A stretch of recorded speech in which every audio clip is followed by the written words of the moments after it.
Hello, and welcome back to Dragon Age Origins. I'm Chance, also known as Ross. In the last episode, we went to Honolith and recruited Shale, the stone prisoner golem companion. Right now, we have all but one companion now. Yeah, we're only missing one companion, and you have to do quite a ways in the Dwarven recruitment quest line to even unlock them, so. And that's what we are planning to do soon. I do want to talk to my companions because, you know, that's what you do in these games. You talk to your companions a lot. First things first, Zevran, I was planning on giving you Olaf's prized cheese knife. Oh, no, you have the edge. Yeah, but this is better. Oh, he's better with daggers. And then obviously I want to talk to everybody. Just get a little bit of insight on them. Here I am. Care to answer some questions? Oh, this should be good. Go ahead. What does it take to become an assassin?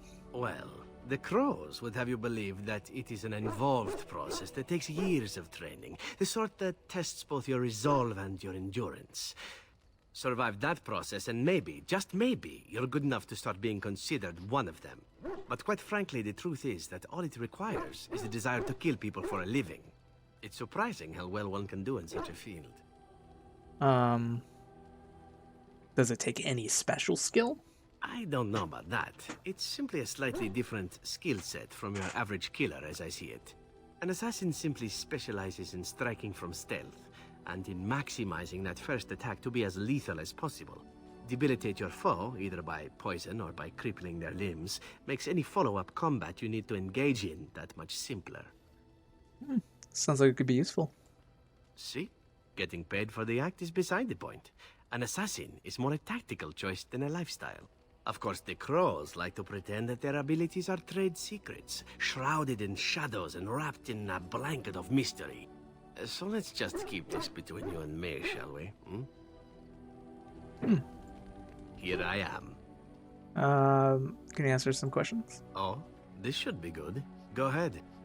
Why did you want to leave the crows exactly? Well now, I imagine that's a very fair question. Being an assassin, after all, is a living, at least as far as such things go. I was simply never given the opportunity to choose another way. So, if that choice presents itself, why should I not seize upon it? You didn't choose to join the crows?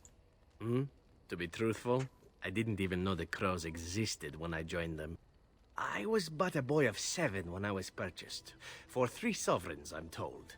Which is a good price, considering I was all ribs and bone and didn't know the pommel of a dagger from the pointy end. The crows buy all their assassins that way. Buy them young, raise them to know nothing else but murder. And if you do poorly in your training, you die. Huh. Sounds awful. Oh, I don't know about that.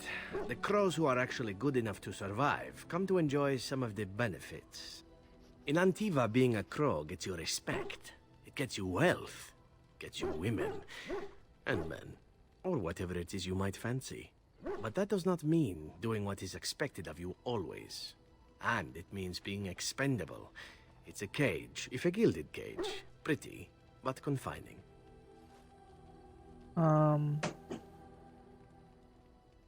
So what is it you fancy exactly? I fancy many things. I fancy things that are beautiful, and things that are strong.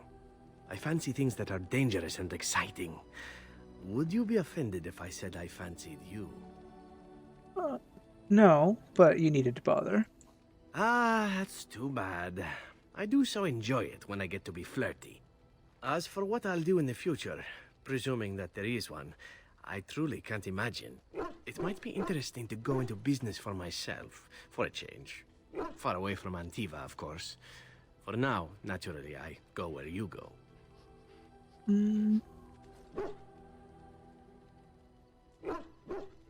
I'm happy to have you along. And here I am, happy to be had. Isn't it wonderful how things work out that way? Come now, enough chit-chat. Talking about the crows summons them, you know. Any Antivan fishwife could tell you so. Here I am. More questions? Oh, this should be good. Go ahead. Do you actually enjoy being an assassin? And why not? There are many things to enjoy about being a crow in Antiva. You are respected, you are feared. The authorities go out of their way to overlook your trespasses. Even the rewards are nothing to turn your nose up at. As for the killing part, well, some people simply need assassinating. Or do you disagree? Um, you're completely right. I often find myself the instrument of fate, ending these lives for one necessity or another. I console myself with the notion that most of them had it coming. As far as enjoying the act of killing itself, why not? There is a certain artistry to the deed, the pleasure of sinking your blade into their flesh and knowing that their life is in your hands. Uh, I know what you mean. There are many things I did not enjoy about being a crow, of course. Having no choice, being treated as an expendable commodity, the rules, oh, so many rules. But simply being an assassin, I like it just fine. I will continue to do it if I can, even if I am not a crow. Honestly, could you picture me doing something else? Why not? You can do whatever you like. Whereas I am content merely doing what I happen to be good at. It's a talent that not many come by, honestly. I don't see why I need not pursue it. Of course, all these thoughts are moot. Chances are still good that you and I will perish, eaten by darkspawn or slain by the crows at some point. Very gruesomely, I imagine. But it is pleasant enough to chat about. Come, let's move on while our boots still have some wear in them. Nice. Here I am. Got more questions? This should be good. Go ahead. What's your opinion of the Dalish? I know little enough of the Dalish other than the fact that my mother was one, or so I was told. She had fallen in love with an elven woodcutter and accompanied him back to the city, leaving her clan behind for good. And there, of course, the woodcutter died of some filthy disease and my mother was forced into prostitution to pay off his debts. Oldest tale in the book. Was the woodcutter your father? How should I know? My mother was a whore, as you'll recall. None of the other elven boys in the whorehouse knew their fathers. I was not so unusual. I didn't know my mother either, of course. She died giving birth to me. My first victim, as it were. We were all raised communally by the whores. It was a happy enough existence, ignoring the occasional beating. Until eventually I was sold to the crows. I brought a good price, so I hear.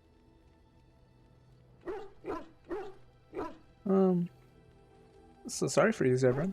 That's very kind of you to say, but it is not necessary. It could have been much worse. Shall I tell you about what happened to the other whorehouse boys who did not fetch a decent price with the crows? Surely your life has not been so idyllic. People like you and I are not the product of happy lives of contentment, after all.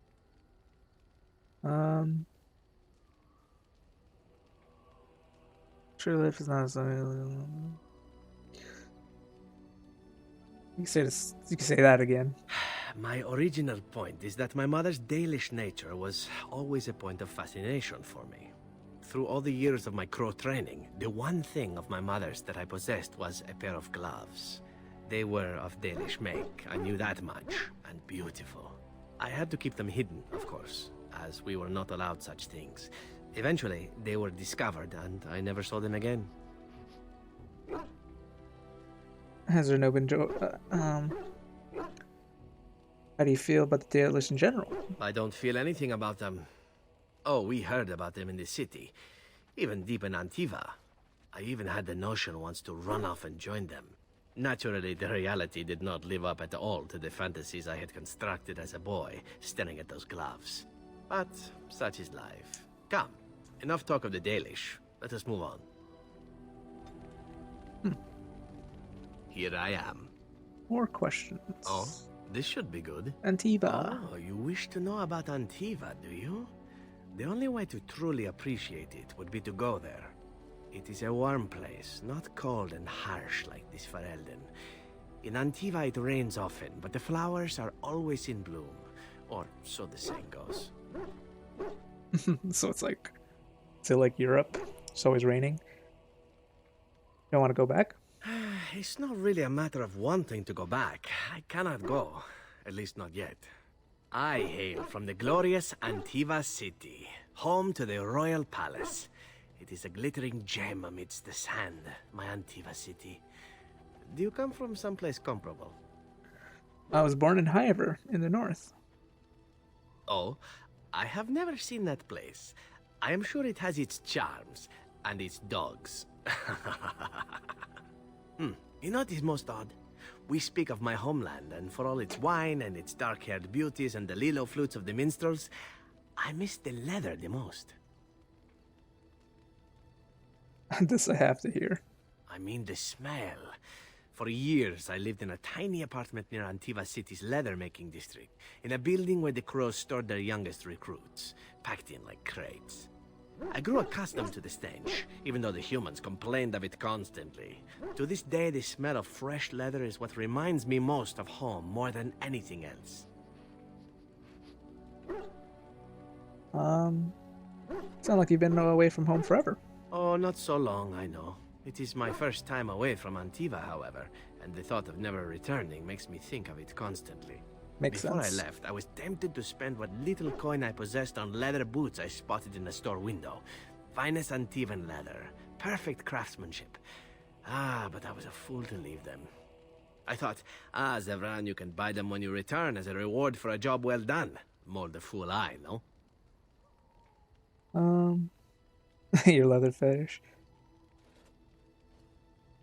Your home is still there, Zebra. True, and it's a comforting thought. One simply never knows what is to come next. How could I have suspected I would end up defeated by a beautiful Grey Warden, a woman who then spares my life? I could not.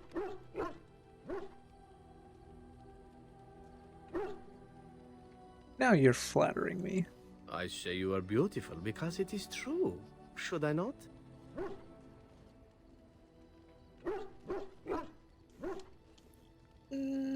No, by all means. And glad I am to hear it. Now, if it is all the same to you, I would prefer not to speak more of Antiva. It makes me wistful and hungry for a proper meal. I don't know if that inspired or initiated minor romance. I've a question, if Oh. I may. Crap. Go ahead. Well, here's the thing. I swore an oath to serve you, yes? And I understand the quest you're on, and this is all very fine and well. My question pertains to what you intend to do with me once this business is over with, as a point of curiosity. Does your oath expire then? Not precisely. I said I would serve you until you saw fit to release me. One simply assumes that once your Grey Warden business is finished, you would have no need of an assassin to follow you about. Am I wrong? Could always use a friend. Indeed. I might even be glad to call myself such, come to think of it.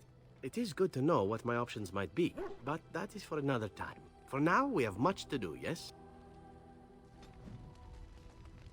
What say you? Questions? By all means. Okay, yeah. Then the rest is just his adventures, which is interesting, like to listen to. But I want to talk to Win now. Talk to a lot of the What's on your mind? Why did the spirit choose to help you? I have always had an affinity for the spirits of the Fade. As a child, I never feared my dreams because I knew they were there. What about demons? I could sense the demons, too, and their presence frightened me. It was the kindly spirits of the Fade that took the fear from me. I've always been able to feel the spirits, even if I never saw them. And as I nurtured my talent in the circle, I became more sensitive. I began to notice every time I was in the Fade, whether it was in a dream or in magical practice, that I was being watched. Do spirits watch people like that? I suppose they must. It is these benevolent spirits that create our dream worlds in the Fade. Sometimes I would see it, a glowing, nebulous form. Most times I would just feel its presence, gentle and comforting, but somehow alien. I think it is a spirit of faith. They have never been seen before, and perhaps I am wrong. But something tells me I'm not. It always felt like the same entity. This one spirit was curious about me, and was guarding me, for want of a better word. You're very lucky. There were times when I was in the Fade that it seemed to stretch forth to shield me, keeping me safe. And I think it gave me strength in my most terrible battles, Ostagar being one of them.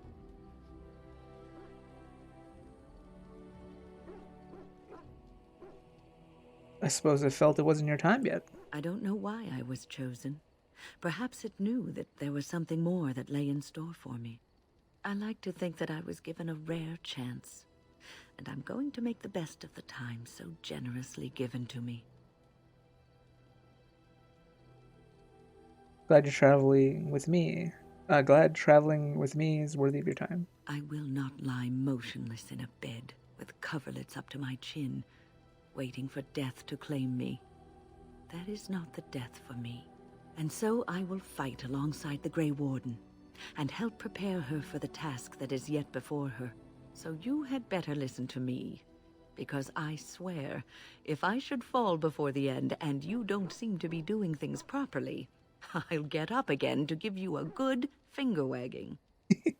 I'll hold you to that promise. You know, I think you'll be all right, even without my help. I love when it's like she's quite literally like a mentor, What's on your mind? even though you're not. She's not a Grey Warden, and obviously, you're not a mage.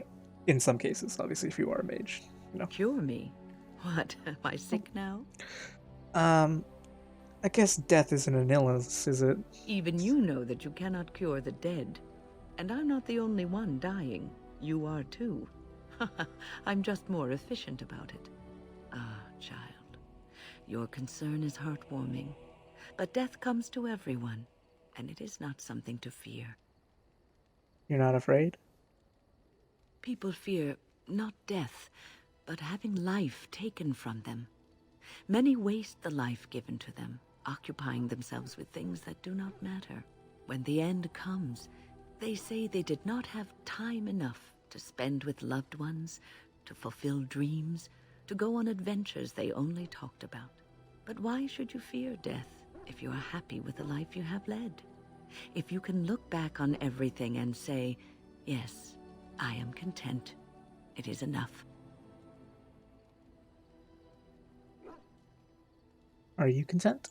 I think I've led a good life, a full life, and I, for one, am not afraid of death, whatever it may bring. They say that when you die, your spirit travels through the Fade and returns to the Maker. And after that, we'll see, won't we? What's on your mind? Do you have any regrets at all? I try not to dwell too much on the mistakes of my past, of which there are many. I would go quite mad if I did that. But I do have one regret. The greatest misstep of my life, made even more grave because it had dire consequences for someone else. Tell me. It might make you think you're better. Make you think you're better. Might make you feel better. Years ago, I was assigned as mentor to a lad, Anarin. An He was errand. my first apprentice. Anarin was an elf, raised in one of the elven alienages, and he was very mistrustful of humans, especially humans in authority. Humans like you. I was his mentor, an authority figure. He can't have liked me very much.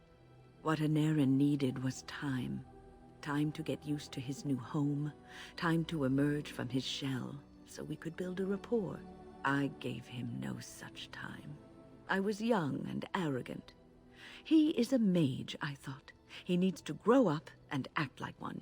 I expected too much from him too quickly.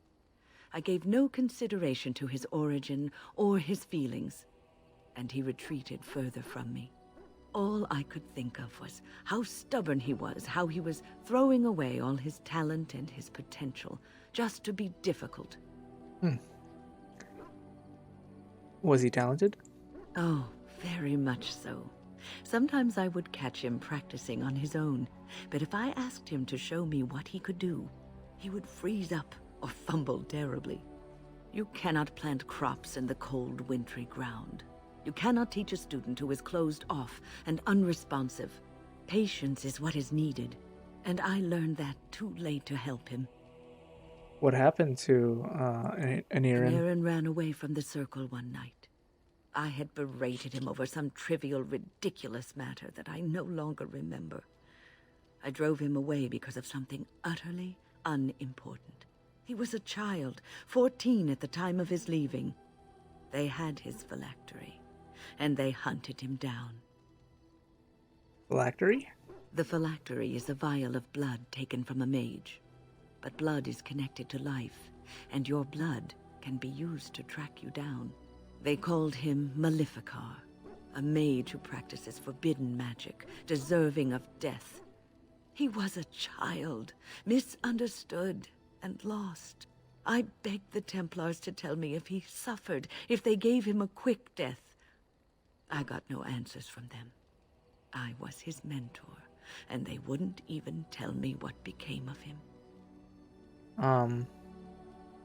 That was cruel of them. I should have known better. I had the best mentors. They were kind, compassionate. Why didn't I learn from them? I failed in Aaron. All I had to do was listen to him. He would try to talk to me, and I would tell him to concentrate on his spells. He talked about the alienage sometimes, and the Dalish. He always talked about looking for the Dalish elves. Maybe he did find the Dalish. The Templars are well trained and thorough. That he still lives, it would be a vain hope. The apprentices that came after Anarin benefited greatly from the lessons I learned from him. In a sense, he was my teacher, and I his student. See, there is a bright side. And there it is. My story, my one greatest regret. Wins regret. What's on your mind? I was just thinking about being a Grey Warden. Is something troubling you?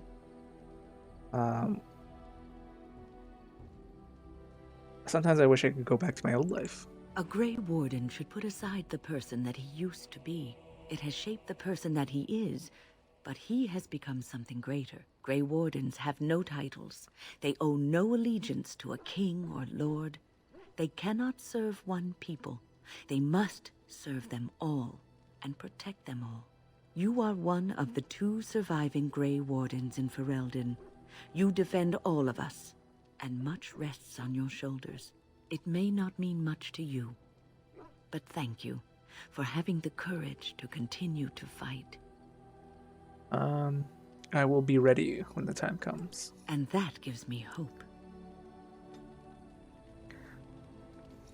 Yeah, she's like, again, as I said, she's kind of like a mentor who's like, listen, Have you heard much about the Grey Wardens of old? Who you are, a Grey Warden. Remember that. Like, at the end of the day, you're a Grey Warden despite all, everything. And in a game where obviously you are a Grey Warden gathering all these allies, sometimes you kind of forget that, you just feel like an adventurer, right? Gathering all these allies. Occasionally, you're solving all people's problems, but at the end of the day, you're designed to kill the Archdemon. You're designed to kill all these Darkspawn and whatnot. And she just kind of gets you on that path, talking to you like, oh, by the way, this is what you're going to do. Because, again, Alistair, although he is a Grey Warden, he doesn't really say, by the way, we're the Grey Wardens, it's up to us to do this. He's kind of like, oh, haha, I'm following your lead and I'm Mr. Jokes. And obviously, he's like, we have this important task, but he doesn't know what to do. He doesn't know anything, and Wynn's the one who's like, by the way, remember, you're a Grey Warden. This is what you got to do. And it's just nice. I love talking to Wynn about being a Grey Warden and whatnot. I know they soared through the skies on griffins. Griffins. Alas, that seems to be the only thing people remember from the tales. The mighty flying mounts that bore the Grey Wardens into battle. I wish I had a griffin. Unfortunately, they've all passed back into the Maker's hand. So that wish will have to go unfulfilled. It was said that watching the Wardens ride in on their white griffins was enough to rouse a weary heart and put the dance back in the step of an old man. The Grey Wardens were powerful, feared and respected, but they also inspired the common people. I remember a tale that was told to me many years ago. Does the story have griffins in it? Maker's mercy, it's like talking to a child. So does it have griffins in it or not? Yes, there are griffins in this story. The blight had ravaged the land for months, and the armies of the great kings had amassed for one last stand. As the sun burst through the clouds that boiled and churned in the dark sky above, it illuminated a vast, seething horde of darkspawn, with the archdemon at its head. And it was then, when courage seemed to fail, and all lost to death and despair, that the Grey Wardens came. They arrived with the beating of wings like mighty war drums and stood before the armies of men. Griffins? Yes, griffins. Now listen to the rest of the story. The Grey Wardens, grim and fearless, marched forth, ever between the men and the encroaching darkspawn. They formed a shield of their own bodies and held that line until the archdemon was dead and the last darkspawn lay trampled in the dirt. And then, demanding neither reward nor recognition for their sacrifice, the Grey Wardens departed. When the clouds finally rolled back and the sun shone full upon the blighted ground, the great kings knew that they had lost no men, and none of their blood had been spilled. Nonsense. Both sides always take losses. This is a tale about no battle the Grey Wardens have fought, and yet about them all. They have always defended us from the Darkspawn, taking losses so we do not have to. People may have forgotten over the centuries, but nothing has changed. This knowledge has been blessing and burden to Grey Wardens past, and now it shall be your blessing and your burden. Interesting.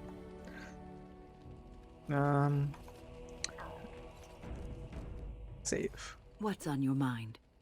As a Grey Warden, I'll never lead a normal life, will I? No, you won't. I don't think I was ever meant to be normal. I don't think so either.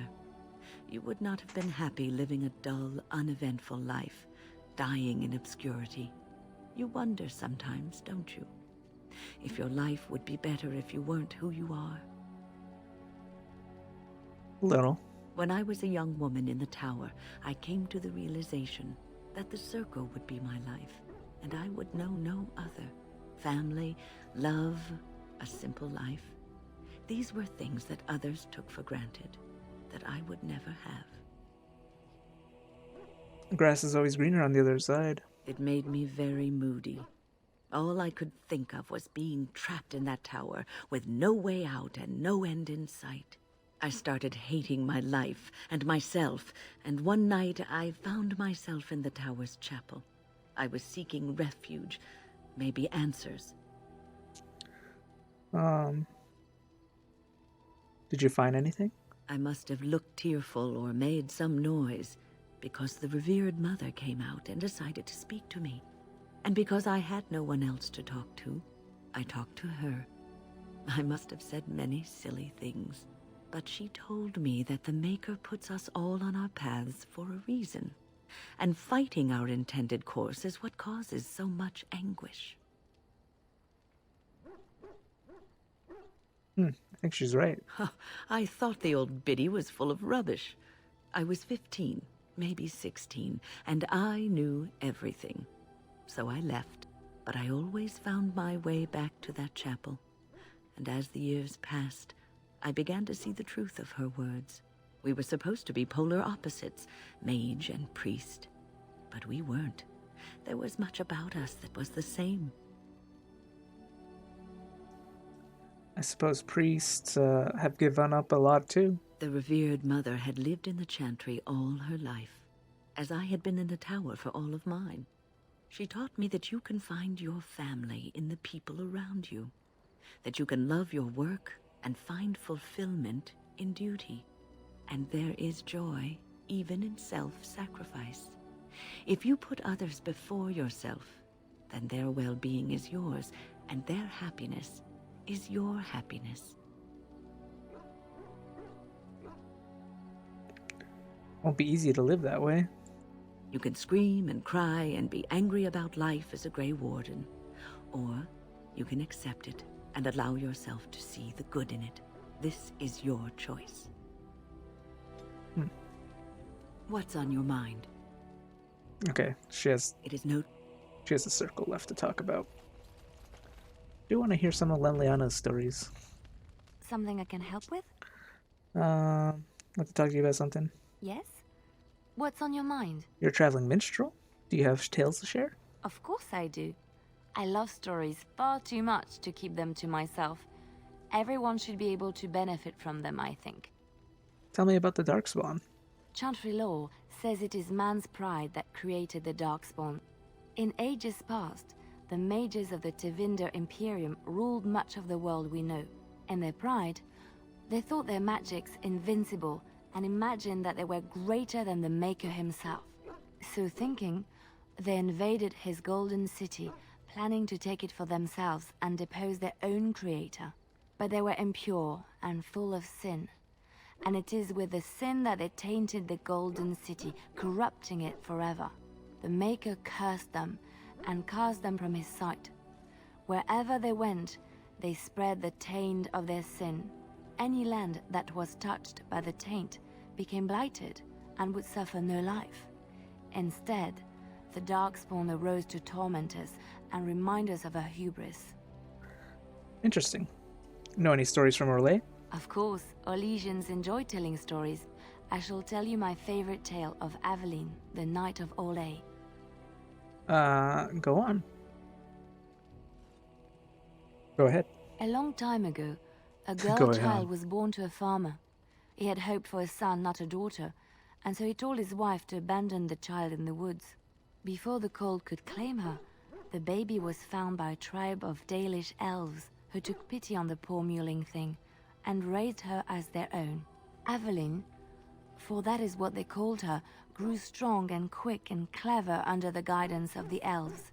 She learned to wield the sword as well as any man, could kill a deer with an arrow at 100 paces, and was as graceful on the back of a horse as she was on foot. I saw that coming. Many legends have familiar forms and themes. We enjoy them so because we know them. Aveline's Dalish guardians saw that she could easily best any Orlesian chevalier in battle, and wanted to show the cruel humans the child they had left to die. They bestowed upon her a fine horse and armor, and sent her to prove herself to her people in the grand tourney.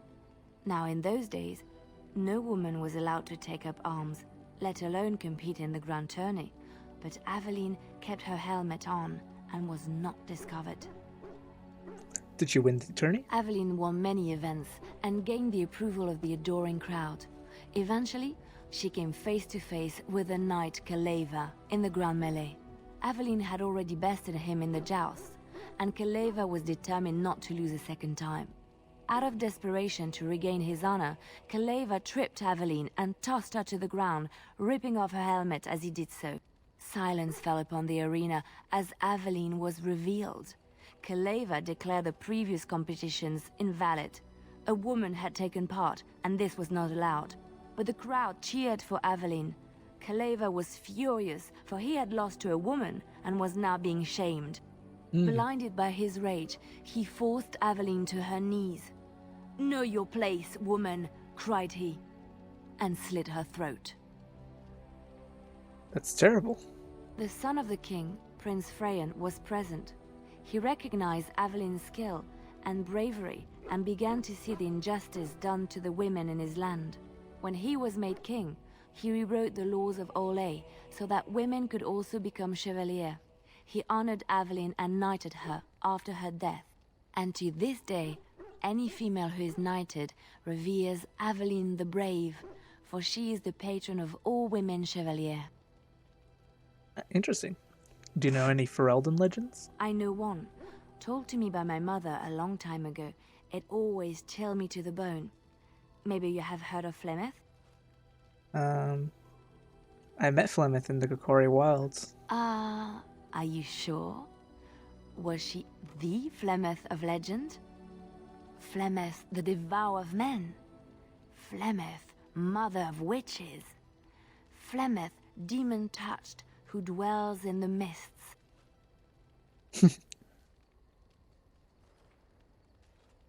She didn't really introduce herself as such. Ferelden mothers scare their daughters with talk of Flemeth. They say that if you're bad, Flemeth will spirit you away and bind you to her forever. They also say that Flemeth mourns her lost beauty and will steal yours through your looking glass if she catches you. Tell me the whole story. Flemeth's beauty was known throughout the land. She had hair like unto a moonless night, skin as pale as winter's first snow, and eyes as beautiful and perilous as the sea. When she came of age, she came to the attention of the Lord of Highever, Conobar, and he Conobar. took her for his wife.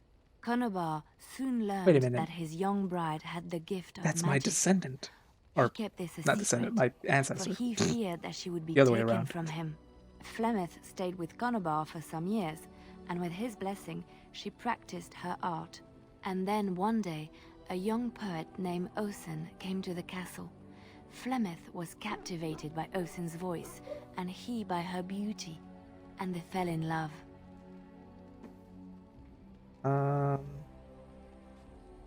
What happened then? Flemeth longed to be with her true love, and she and Osen fled from Conobar's lands, seeking refuge in the Kokari wilds with the Chasing tribes. They lived there happily for many a year, till the day Flemeth received news that Conobar was dying and longed to see her face one last time. Flemeth's heart swelled with pity for the man who once was her husband, and begged Osen to return to Conobar's side with her. But when Flemeth and Osen entered Highever, they were captured by Conobar's men, and Osen was slain in front of Flemeth's eyes. Flemeth was imprisoned in the highest tower of the castle, there to await Conobar's judgment on her. Distraught at the loss of her love, Flemeth plotted revenge against her husband. She summoned a fey demon, intending for it to wreak vengeance on Conobar. But a spell went awry. The demon possessed Flemeth. Turning her into an abomination, the halls of the castle ran red with blood as Flemeth slaughtered Conobar and all his men. The last of Flemeth's humanity melted away, and at dawn, she stole back to the wilds to plot and scheme for 100 years.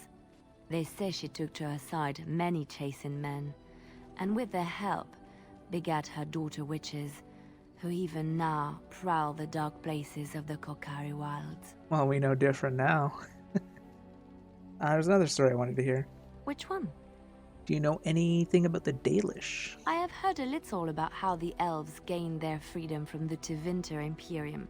When Andraste began her exalted march against the Imperium, the elves joined her cause to fight their masters. The great elven leader, Shatan, born in captivity, rose up to lead his people. He foresaw a future where the elves were free. Shatan was killed when Andraste was betrayed, but the elves continued to fight, eventually breaking free of the Imperium. The elves claimed the Dales in the south and settled there in the land of their own. It didn't last. The elves lived in the Dales for centuries. They resurrected the worship of the elven gods and would allow the building of no chantry. This angered the chantry, and the hostility between the two factions finally broke out in open war. The chantry says the elves struck first, but I do not know whether to believe it. The chantry declared a wholly exalted march against the elves, named for Andraste's similar march against Tevinter. During the exalted march of the Dales, the elven cities were sacked, and the elven state completely dissolved. Some of the elves bitterly accepted their fates and surrendered to human rule, living in the human cities as second-class citizens. But others, still fiercely proud of their heritage, refused to bow to the humans, and instead became homeless wanderers. They were the elves of the Dales, the Dalish. What do you know about Andraste? Andraste was the Maker's chosen. The Maker had long since abandoned the world when the sound of her singing turned his ear. Beauty, grace, and wisdom enraptured him, and he offered to take her from this flawed world to become his divine Her eyes bride. are so blue. But Andraste had an earthly I don't know why husband I just been and would not forsake him. Instead, just she been looking at beseeched Alistair in the Maker to background. return to his people gloves. once more. So earnest was her plea And then, that like, the Maker I was just looked up moved in her eyes. and It's promised always that he there. would create So a paradise on earth if all abandoned their false gods and turned once more to him. And this is why Andraste began her exalted march on the idolaters of the Tevinter Imperium. The Maker granted her his powers with which to smite her enemies. Andraste brought the Imperium to its knees, and her victories converted many to the worship of the Maker. How did Andraste die? Alas, it was the frailties of men that betrayed and killed Andraste. Her earthly husband, Maferath, a chieftain of the Alamari tribes himself, grew jealous as his wife's popularity and influence overshadowed his own. She was also revered as the Maker's betrothed, and Maferath began to see their own bond waning in significance as Andraste became ever more devoted to the Maker.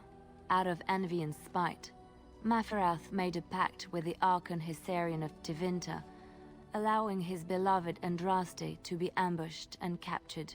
Andraste was burned at the stake in Minrathous, the capital of Tevinter.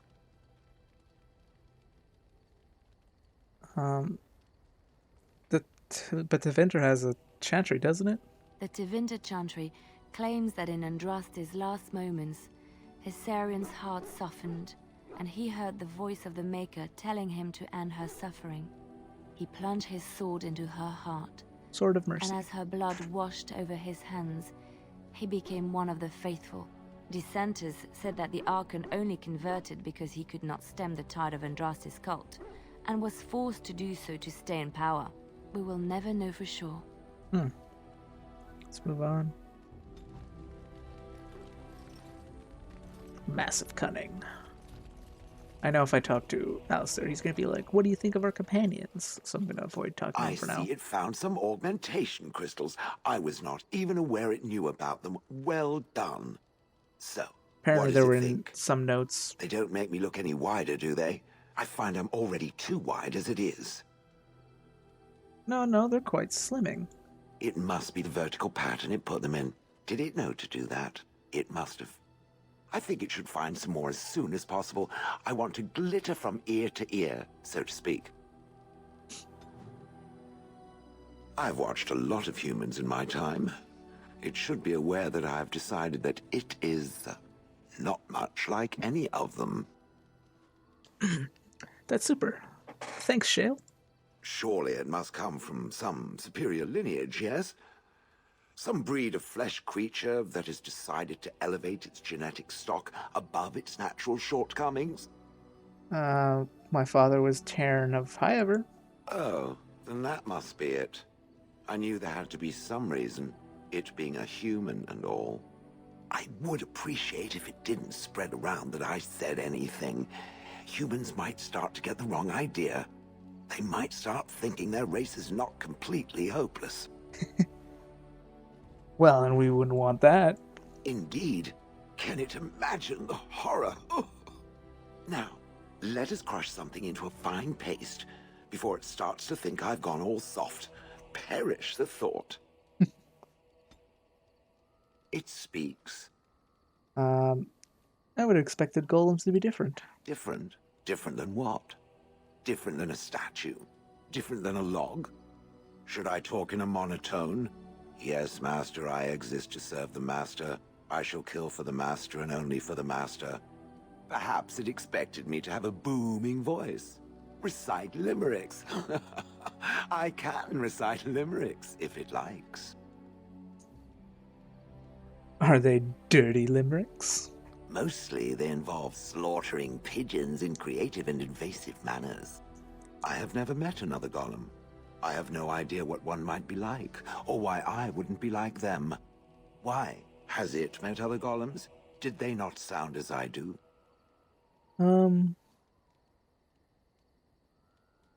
Being different isn't so bad. Did I say it was bad? Huh. It thinks I hang on its every word, waiting for approval.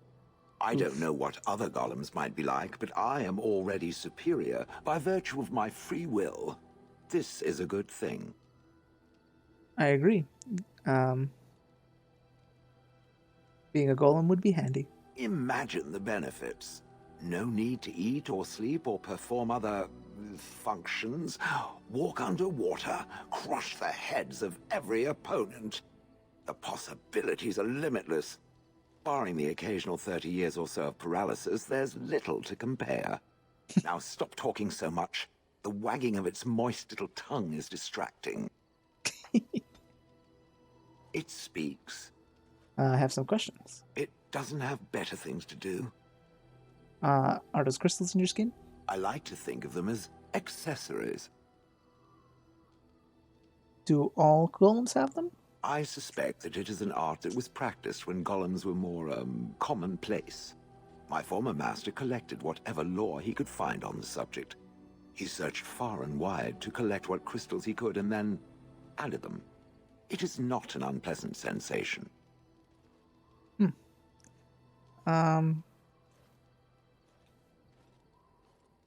It's a dwarven thing then? So I would assume. My former master enjoyed poking around the ruins in the deep roads after all, and bartering with others who did. As I understand it, the crystals allow me to alter the flow of magic around me. Wilhelm had hoped to turn me into a battery of mana, something he could tap at will. Did he exceed? Did he succeed? Not really. Although now that I think of it, these attempts may be what caused my disruption. Some of the crystals increase the presence of mana, some absorb or reflect spells. There are various kinds. All I can promise is that should it ever find one of these crystals, I can likely tell it the function and what it would do if added to me. Sounds promising. Where would I find them? Wilhelm said they came from the deep roads. So, anywhere such things end up, I suppose. That answers its question, I assume? Unless it has more. Told you killed your former master. Oh, how interesting. Certainly I remember having a master. My memories of what happened to him are vague. Vague but non-existent? Clever and true. Oh, very well. Let me see what I can recall. My former master enjoyed experimenting upon me. I remember that much. There was tinkering with spells and then the crystals. He was very eager to alter my function, I think. So you retaliated against him? Alter you? Why? You're fine as you are. Flattery. And obvious flattery, too. I feel warm and fuzzy inside. He possessed my control rod, and back then, it would have prevented me from doing anything he did not command me to, no matter how I might have wished to. So what happened? I am unsure. He was experimenting, and then nothing. What do you remember next? And then he was gone. I was standing where I was, in the village, and I could no longer move.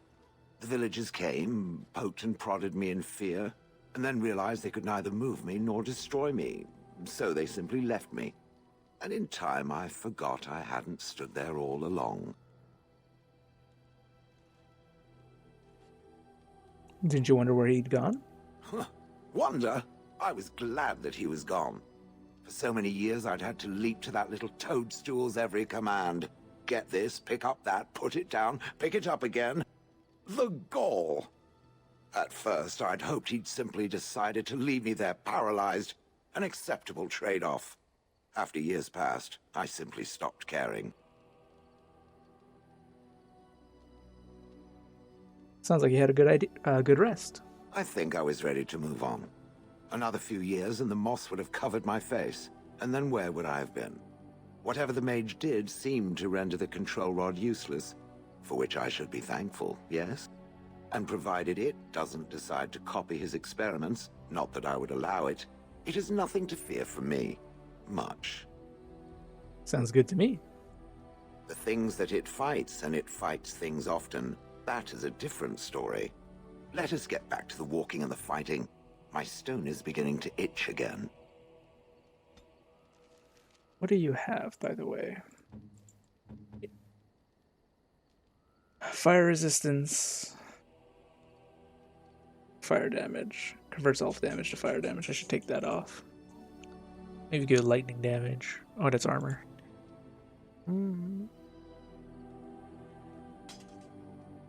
Give it the fire resistance and then some cold damage. It speaks. I could probably kill Flemeth with this. I have some questions. It doesn't have better things to do. How'd you end up in Honolith? Do you remember? Oh yes, that I remember quite well. My former master, the Mage Wilhelm, he brought me. As I recall, he had acquired some position with whatever lord ruled the land. I, being little more than a glorified possession at the time, was brought along. Oh, how he enjoyed impressing the villagers with me. Gollum snarl at that villager there, be fearsome. And of course, I would have to do it.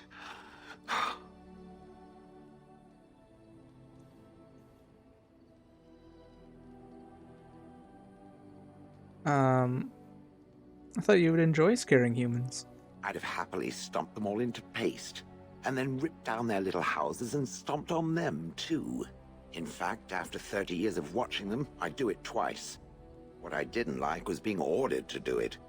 Dangled in front of those frightened morons like some scary thing. Once I was a statue, it took those villagers years before they'd even approach me. The first one to actually work up the nerve to touch me urinated himself. Ugh. But what were you doing out in front of the tower? That is where Wilhelm kept me. He wanted me out in the open where I could be frightening like a scarecrow. I was supposed to watch for thieves. Pah! Plus, his wife didn't want me indoors. She said there wasn't room for me. Hag. His wife? I was once larger, 10 feet tall. Then the loathsome hag complained that I couldn't fit through the doors. So the mage had me shrunk down. Can it believe it? And she still wanted me out. How does one shrink a golem? With a chisel. And a lot of nerve. You didn't like this, Wilhelm, I take it. He did love using that control rod. Fondled it so much his wife actually threatened to throw it in the lake. Ha! I would have liked to have seen that. Which reminds me, where did it find the rod? Did it pay a great deal for it?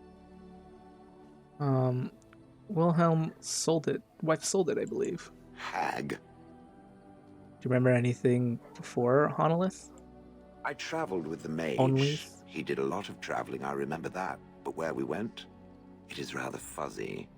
I remember great battles, fighting many humans long ago. They were all very soft and squishy. And before that, No, there are only images. I was somewhere dark.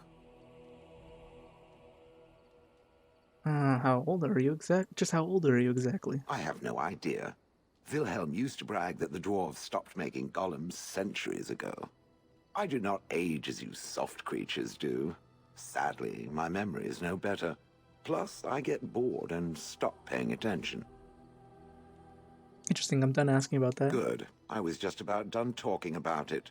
It does like to have a good chat now and again, doesn't it? I do. That is simply what I like doing. Alright. Talk to Sten. You called. I want to discuss something you mentioned. Speak, then. Never mind. Then I suggest we... I have a question. I am hardly surprised. Do you find Ferelden very strange? I To think I put asked it this. lightly, Did I no ask one this has already? a place here. Our farmers wish to be Pretty sure I merchants. asked this already. The merchants dream of being nobles, and the nobles become warriors. No one is content to be who they are. Anything you like about Ferelden? There is interesting food here. You have a thing. It doesn't have a word in the Kunari tongue. Little baked things like bread, but sweet and crumbly. Cookies? Yes, we have no such things in our lands. This should be remedied. You sound a bit homesick. Perhaps. It's strange to be in a crowd and hear a language that is not your own. To see faces that are and aren't like yours. I miss the smells of Saharon. Tea and incense and the sea. Ferelden smells of wet dogs. You left out the rotting garbage. True. I was trying to forget that part. Shall we move on? Don't Kunari ever want to change a lot in life? What does that accomplish? The farmer who buys a shop is never a merchant. He is always a farmer turned merchant. He carries his old life with him as a turtle carries its shell. Maybe he was meant to be a merchant. Meant by whom? And if that were indeed his purpose, why did that mysterious source of meaning not make him so to begin with?